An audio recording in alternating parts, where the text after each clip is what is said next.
Hello! Welcome to Kent Beer Reviews. Right, I'm doing a re-review because I did actually do this beer a few weeks ago, and from the interruptions behind me at the end of the garden, it's a bit loud. This beer is from another beer from MagicRock, and it's their High Wire West Coast Pale Ale, coming at 5.5% ABV. Lovely blue can. Yeah, a 330ml can, bog standard, Coke size can in the UK. It seems to be that the beer cans in America are 350ml, but yeah, we get skimped out of 20ml in the UK. I don't know if it's for the same price, I'm not sure. They want you to have this beer by, I can't even make it out, I think it's the 20th, possibly the 20th of October 2016, but you know, I can't work that out if you want to pause it, but I wouldn't drink it by then. Being a pale ale, these guys are out of West Yorkshire, well, Huddersfield, Yorkshire. I don't know what part of Yorkshire Huddersfield is, being a southerner. But yeah, this style of can adorns their cans in different colours. So I had the High Wire grapefruit pale ale IPA. I can't remember what it's called. I had that earlier on keg and it was fantastic. I've done a review on that can earlier on. So yeah, let's crack this open and stop gum beating, boring you off your arse. Nice Gad's glass. I purchased the old glass up at the brewery the other week. It's quite carbonated by the looks of it. I'll give it a stop there. There's some floaties in there, as you can see. It's got a finger head. I've still got probably half a can in there. Half a finger of white head. Orangey colour. I must admit, my last can of this, when I tried to do a review before interruptions behind me, was nowhere near as canned conditions as this beer, so that's fantastic. Let's try and get an aroma then. Oh my word, it even smells differently. Maybe I had a Duff can, which is, you know, fantastic. The sun's gone in now, so I'm taking these off. My eyes are very susceptible to light, that's why sometimes I look like a bit of a dude. I don't mean to, but that's not my way. But grapefruit. Oh, there's hints of kind of lychee in there as well.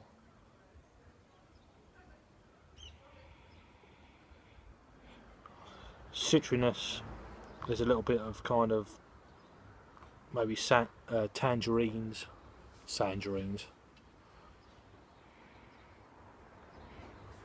It's supposed to be really cold today out on the east coast of the UK, certainly in Kent, East Kent.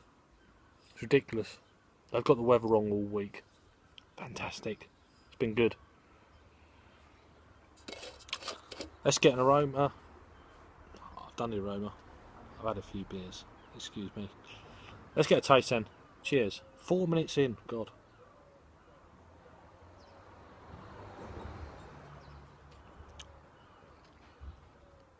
You're definitely picking up the dry lychee, grapefruit juice, maybe mango. There's a slight pine edge to this beer as well. Excuse the background noise, but you know, you're not going to get it perfect in the summer. If I'd done a winter beer review, there'd be no noise. But you can't blame people for being out in their gardens. It's you know. Yeah, there's definitely pine elements in there. maybe a bit of lime.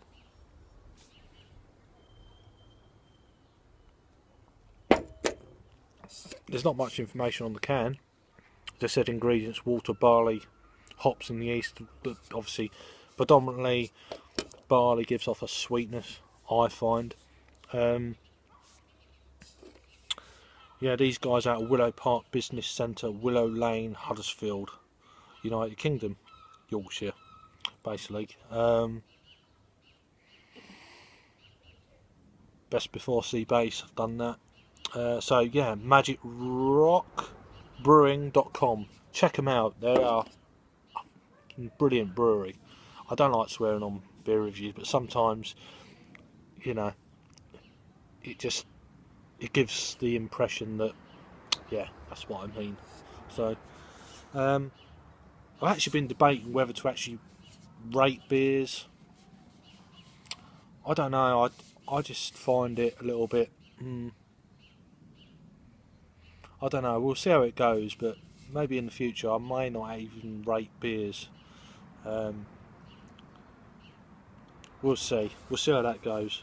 But yeah, High Wire West Coast Pale Ale is pretty damn stonking. For the style, anyway. It's definitely a can conditioned bottle.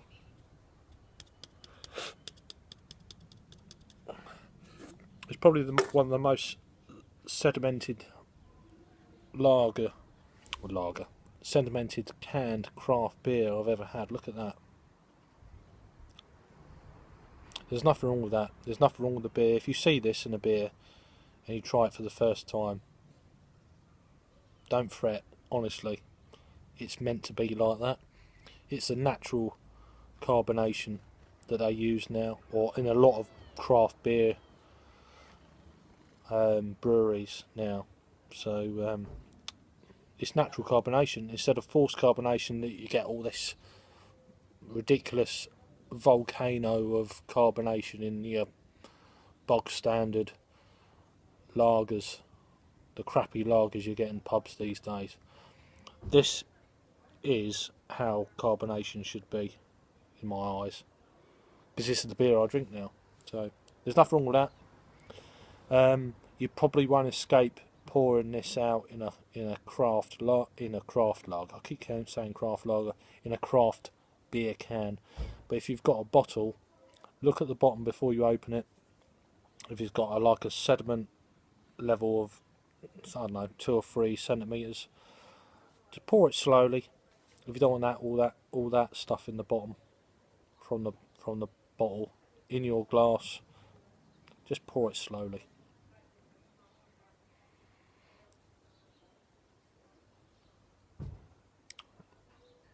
That's cracking. There's more grapefruit in that now. Slight smoothness to it, which you generally get when you pour most of the sediment in the glass from the bottle or the can. Yeah. As for a rating, I'm going to give that. I'll give that an 8 out of 10. That's an 8 out of 10 from me. If you've had this beer before, which I'm sure a lot of you who follow me have, put your comments down. Be interested to find your thoughts on this cracking beer, a West Coast Pale Ale from MagicRock in Yorkshire. Let me know. I'll see you on the next review. Cheers.